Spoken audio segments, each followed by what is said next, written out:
mug. We already learned how to make teacups, and the beginning is exactly the same. You are going to need your slab. You beautifully made a slab that all of you already have, right? So I am stopping you right here so you know how to do a flat bottom. The challenging part about our previous project was the pyramidal bottom, right? And for this one, the challenging part will be the handle, okay?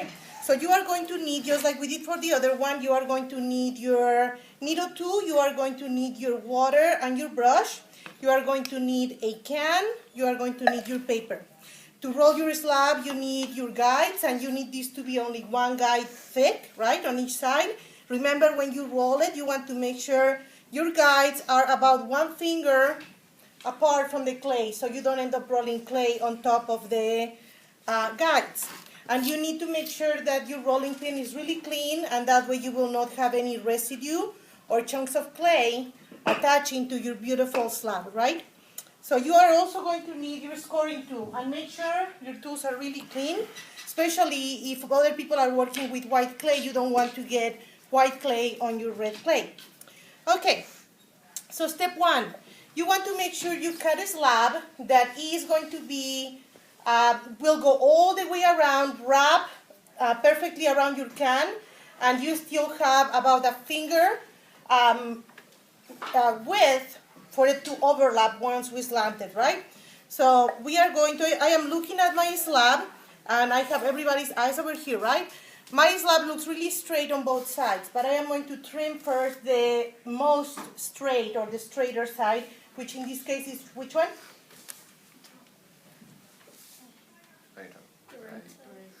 Yeah, right? I think my left is the straighter one, right? This one, my left. Okay, so I am going to grab my guides, and I am going to trim a little bit, and I am making sure that my guides are very clean too. So I am going to trim this side first. I don't need to trim a lot. And you are going to need your slab to be a little bit taller, because you will need to cut off a handle too and a bottom. So I am going to now cut, again, I am going to cut the side where I can waste the least, which will be, which one do I cut off, top or bottom? Top, right? Because it's the straighter one. The bottom one is curvier, and I will use it for the bottom of my cup. So I am going to trim the top. Same thing, always remember to use your guides. And when you cut clay, you don't want to hold your needle tool like a pencil, because otherwise you end up with a slanted clay, which means thinner. We are going to cut it straight up. So I'm going to hold my guide, cut it straight up, right there. I'm going to set this aside. I don't need it anymore. Okay, so now I need to see how much clay I need. I am going to measure my can against my slab, and I can see, do you see this side, my right side of the clay? I have about a guide, wide guide. When I say wide, I mean the fatter ones, right, the wider ones. I have about this much. I don't need this much. I need less clay, but I'll show you. But I have enough, so I have enough for my candle. I am going to cut, I am going to see how much clay I need. My cans, either we mark them or the cans come with a line. This line will guide me on how wide or how long my slab has to be, right? So I'm going to rest my edge or my line against the edge of my clay that I cut beautifully, right, and cleanly. So I'm going to align them right there. And without pressing, remember, you treat your clay like butterfly wings. So you start rolling and go around and around and around and around, very carefully, and align with your clay right there. I'm making sure that my edge is right there. Now I can see from the inside of my can, you will see it from the outside. I can see that now my line is touching. I'm going to add 1 finger to it. Guys, if you add too much and you have a huge overlap, you are going to end up with a piece blowing up. And 2 of your guys' cups blew up because the attachment was like this wide.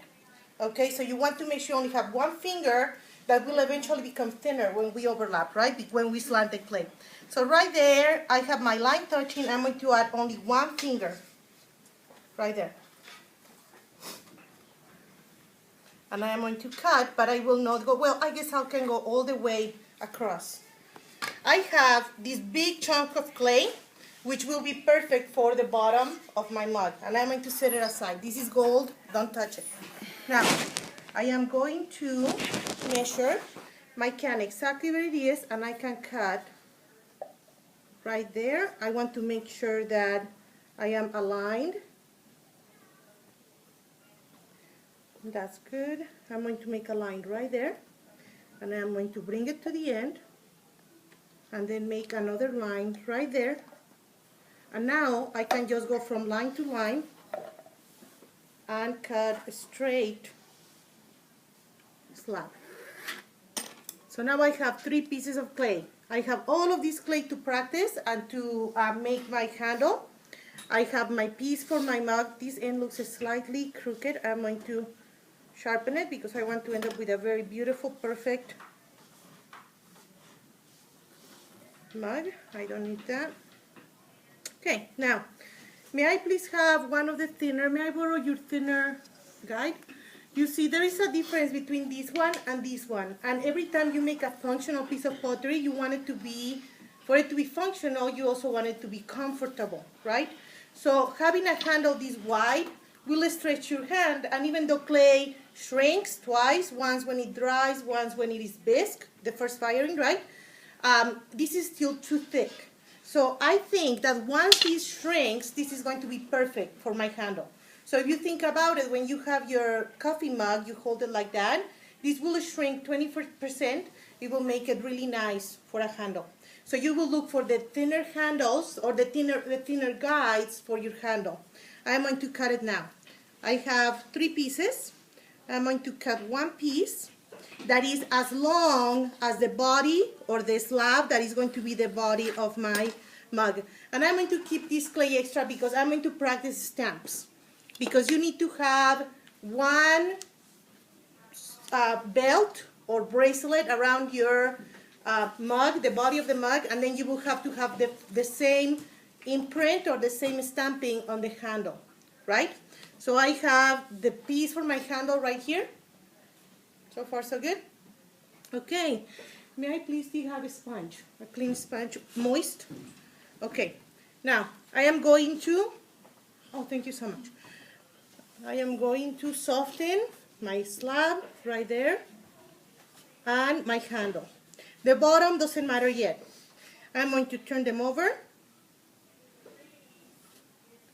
clean and soften, butterfly wings, lay it down, handle right there. Okay, I can begin now. Once I have my slab, what will be the next step before I start wrapping around? Does anybody remember? What do I do to the ends? To the ends of my slab? Slant, right? So I'm going to hold my guide and I'm going to press, because that way when I wrap them around, they will not be too fat. And then the chances of it blowing up will be better. I mean, will be less. Sorry. We don't want them to blow up, especially when we put so much work into them, right? So I do it on both sides.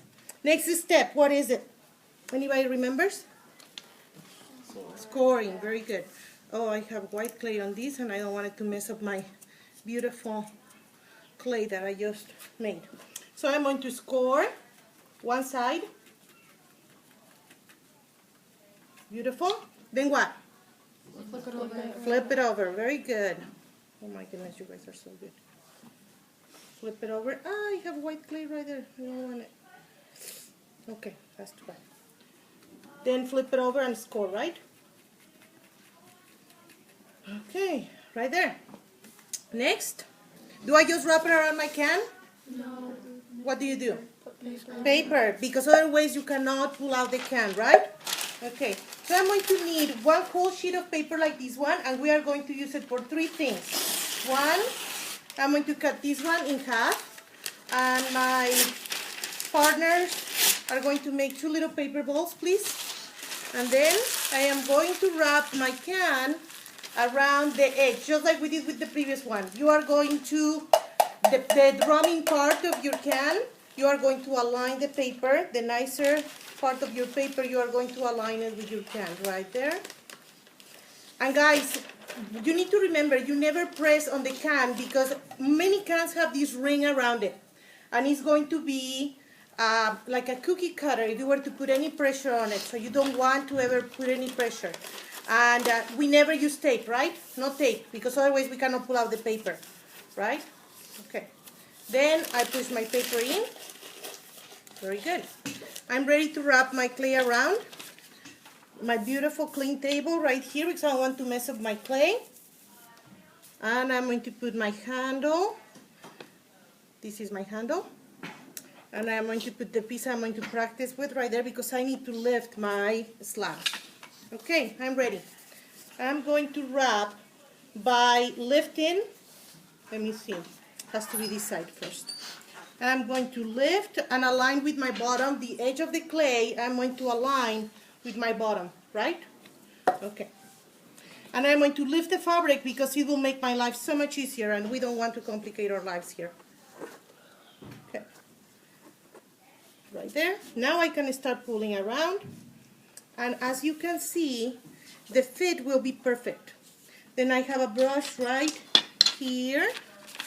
And I'm going to dab. We never brush, right? We just dab. We just want water to go into those ridges to work like Velcro. Right? Right there. And then my other one. Dab, dab, dab. Score, dab, attach. I score, I dab, now I can attach. I'm going to come with my other hand and slightly. Actually, it will be better if I just lift my clay, my fabric, and pull the clay over. Very good. Now, I am going to put pressure on this part softly because you don't want to make it really skinny, right? Or very thin because it becomes brittle. Just put a little bit of pressure right there, back and forth. My hand is inside of the can, you see? Ah, this one came too narrow. Well, it's good because that way I can teach you how to fix it. Very carefully, lift. Whew. Got it, okay. Right there. Okay, now before I do anything else, you don't want to put too much pressure because you don't want it to become very loose. I'm going to start pulling my clay together with my sponge. Right there. I am ready to, once this is very smooth, you are ready to attach the bottom. Score, dab, attach. Where is my scoring tool? Right here. You know, leaving this here is not a very good idea because it will dry, right? So if I were you, I would cover my handle. Now I'm going to start scoring going inward, so all the way around, all the way around. And I think I could begin practicing my stamps.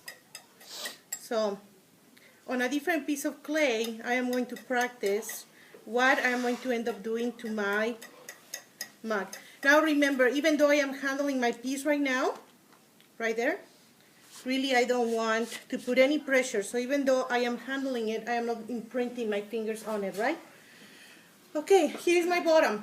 Can I have everybody's eyes over here? You need to make sure that it is at least one finger all the way around bigger than the bottom of your clay. Otherwise it will not work. Okay? Okay, I'm ready. So I'm going to grab this part and I'm going to mark it around. Just mark with my needle tool just to get an idea of how much I need to score around it. Not cutting, right? I am just marking slightly, softly. Right there. I scored this part. Now I'm going to score around the ring that I just made on my slab. So I'm going to score right here, the opposite direction. Only right there, not too deep. Because I'm making Velcro, right? Clay Velcro. Not too much. Perfect. Okay, I'm ready to attach the bottom. Score. Dab. I can see the water going into those little ridges and it will be perfect. Now here, tiny bit of water, not too much because you don't want to make it mushy, right? When you are getting ready to stamp your beautiful mug and your handle, you can use anything that you see in the classroom, and I also have some really beautiful stamps. Now I can attach. I am going to fit my mug around all the scoring that I already did. I'm going to fit it perfectly, and then I'm going to pull down, not push, not touch the can, because otherwise I'm going to end up with a big hole on my project, right? Pull the can, pull the clay down like that, butterfly wings.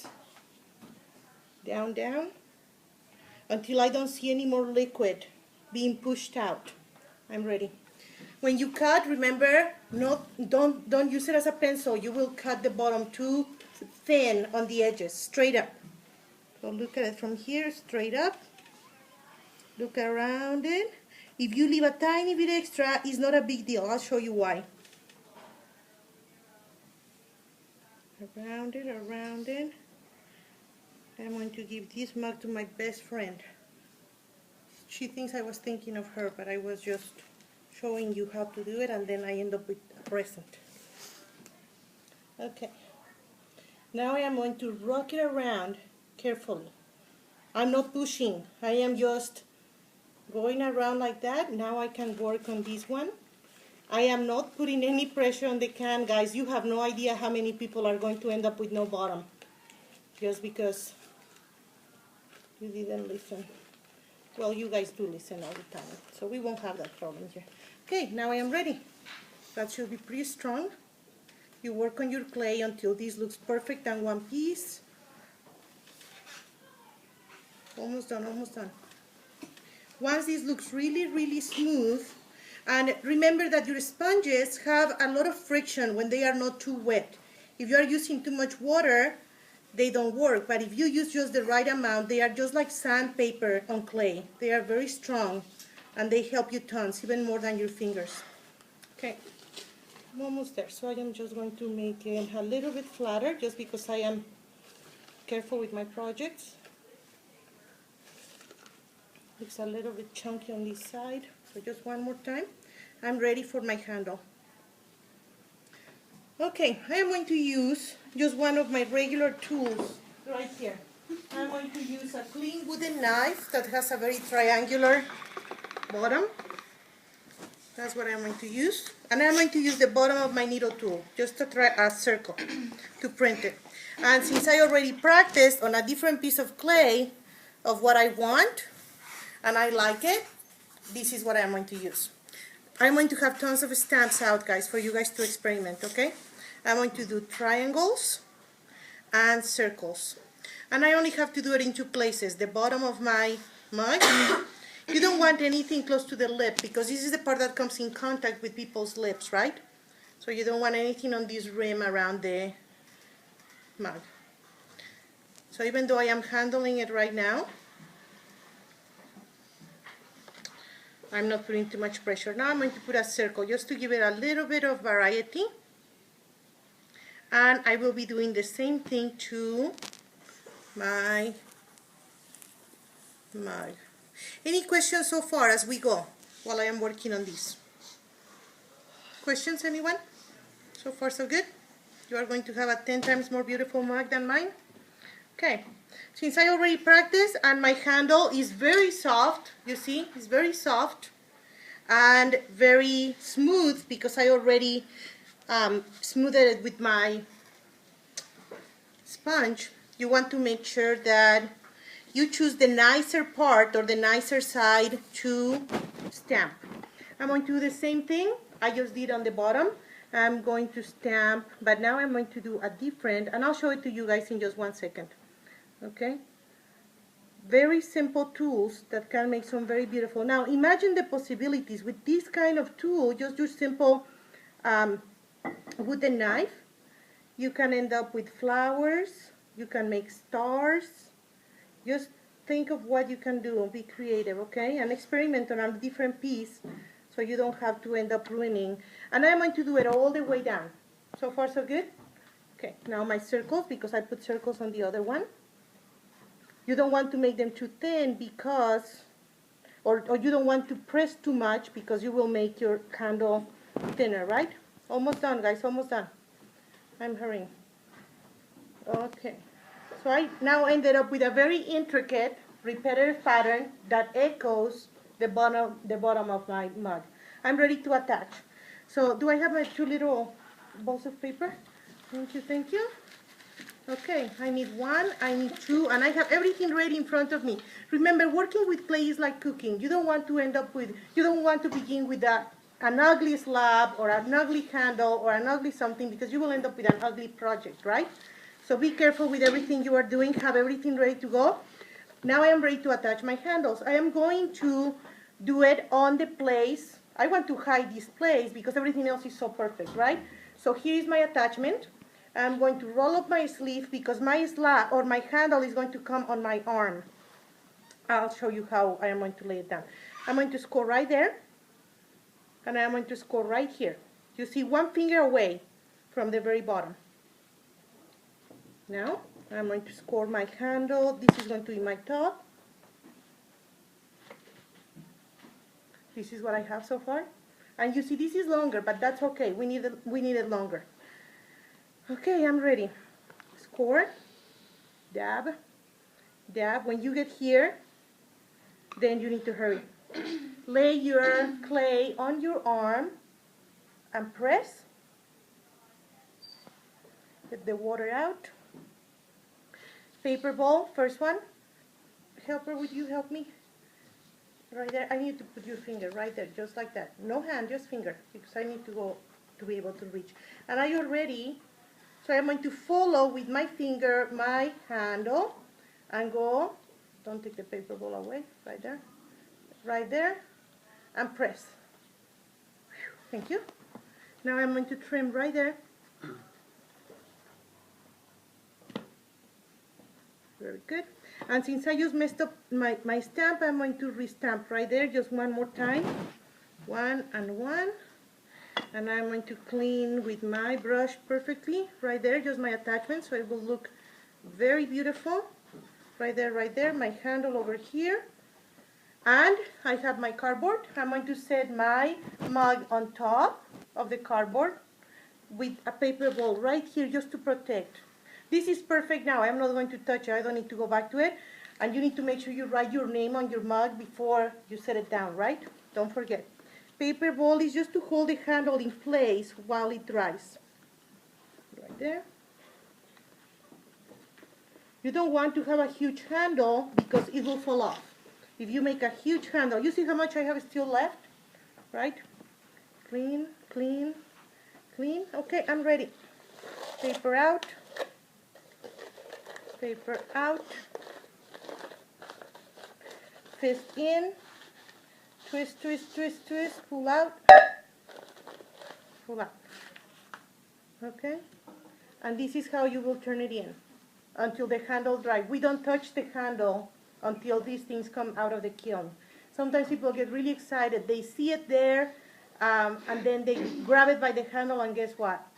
They end up with no handle, right? Because things are bone dry. So we do not touch it again until it comes out of the kiln. And then don't forget, for it to be functional, it needs to be safe. And for it to be safe, we need to make sure we have no ridges, no gaps, nothing on the inside. So with my brushes, I am going to clean the inside beautifully. I never touched the can, right? I never touched the can the whole time until I was ready to attach it. Questions? That's it. Took me 20 minutes, but it will take you 2 classes. But take your time, test your stamps, make them beautiful. No questions? Okay, thank you.